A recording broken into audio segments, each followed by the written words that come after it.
we are back. What should you look for in your child's ability to communicate within their first year? Heather Arnt is here this morning from Red Door Pediatric Therapy to discuss this. And during the break, welcome by the way. Thank you. During the break, we were talking about the fact that my husband had all of our kids mirroring his facial expressions when they were just tiny, like newborns. They would do like a fish face and, you know, so they learn to communicate a lot earlier than we think they do. Exactly. And, you know, May for our professional organization or for speech pathologists is Better Speech and Hearing Month. And our professional organization, which is called ASHA, the American Academy of Speech, Language, and Hearing, puts out information every year that is really valuable resource for parents. And one of the things that they did is a study that indicates that 1 in 4 parents still aren't really sure, sort of, if their child is communicatively on track and what to look for. And I think a lot of merit gets put on kind of those first words that happen, you know, on or around 12 months. But it turns out that actually from birth, kind of what you're talking about, the communicative process starts much earlier than maybe people know and is really important in that kind of formative first year. And that's a great thing, kind of your point, is that babies are looking at you. They are looking at you. They are interested in what your face is doing.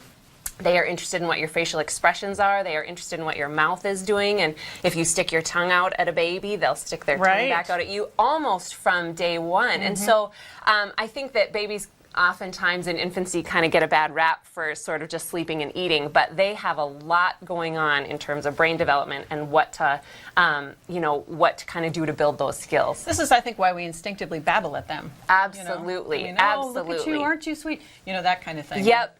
And I think that people are like, well, what do you? I don't even know. I don't even know what to do with a baby. What do you say? You just start talking. You just start talking. You talk about your day. You comment on what you're doing.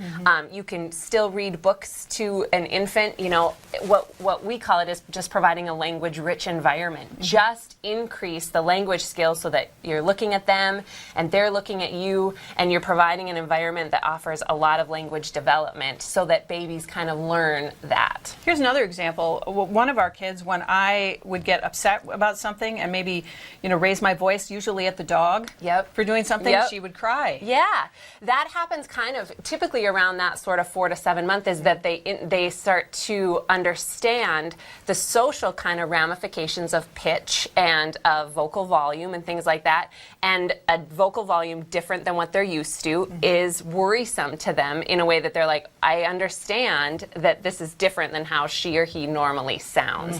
And all of that is so interesting because then you start to hear their sort of pitch and volume variation as they start to play with that. You know, even early on, even in the first 3 months, you'll start to hear cooing is typically what we call it.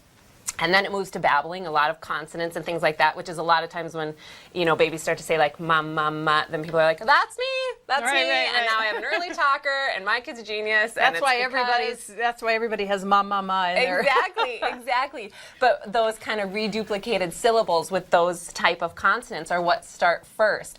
But also the pitch variation is really important. And it's cool that you said that because there's a big social piece that goes along with understanding pitch and volume and things like that.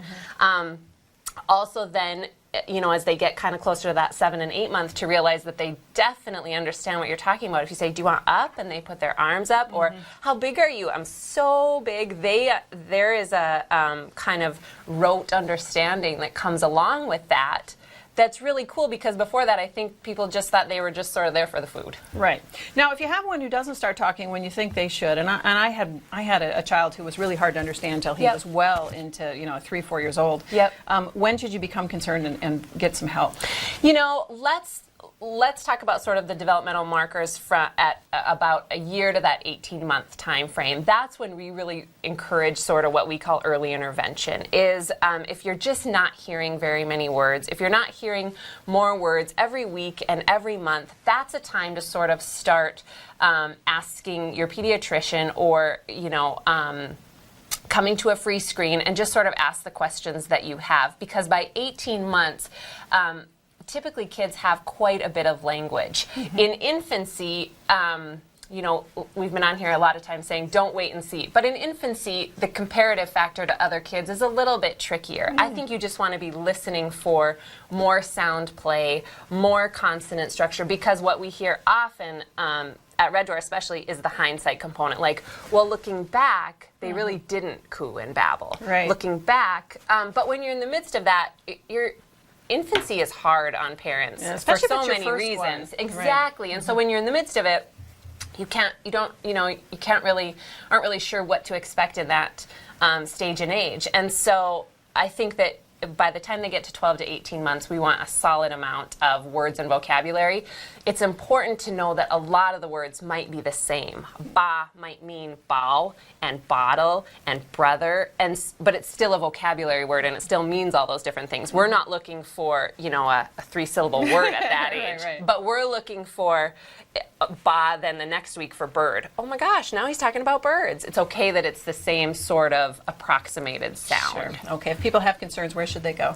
They should come to us. They can either look on our website, which is basically a wealth of information. They can come for a free screening, which is no strings attached, just a chance to sort of ask a real person real questions and get some answers. And also, actually, especially for the month of May, but all times, the association that I indicated at the beginning, the American Speech Language and Hearing Association, has kind of a spotlight right now. Spotlight on language in infancy, spotlight on language in toddlers. So a good place to start. It's a great place to start and a great resource. Well, thanks for being here, Heather. Thanks for having us. We will finish things up when we come back.